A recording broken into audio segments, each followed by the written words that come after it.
పూర్తిగా వాటి పనుల గురించి ఈరోజు పట్టించుకునే పరిస్థితులు ఎవడూ లేని పరిస్థితులు ఈరోజు ట్రైబల్ ప్రాంతం కనపడతా ఉంది. ఈరోజు భోగాపురం ఇంటర్నేషనల్ ఎయిర్పోర్ట్ మనందరికీ కూడా పరిచయం. ఆ పనులు 5 సంవత్సరాలు చంద్రబాబు నాయుడు హయాంలో పనులు మొదలు కాల.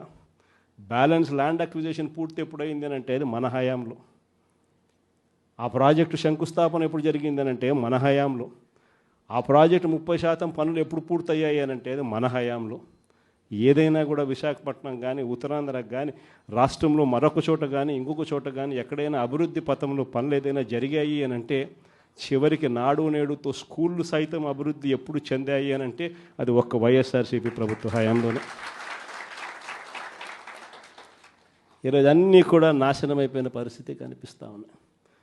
ఈ పెద్ద మనుషులు అన్ని రకాలుగా కూడా వ్యవస్థలన్నీ నాశనం చేశాడు. ఇచ్చిన హామీలు ఏవి కూడా నిలబెట్టుకునే పరిస్థితిలో లేక ఈ పెద్ద మనిషి ప్రతిదీ కూడా ప్రజలను వెన్నుపోటు పొడిచే కార్యక్రమం చేస్తూ ఉన్నప్పుడు ఆ టాపిక్ నుంచి ప్రజలను డైవర్ట్ చేసేందుకు ఏ ఒక్కరూ కూడా ఆయనను ప్రశ్నించే స్వరం వినపడకుండా చేసేందుకు ఈ పెద్ద మనిషి చేస్తూ ఉన్న పాలన భయానక పాలన సృష్టించడం.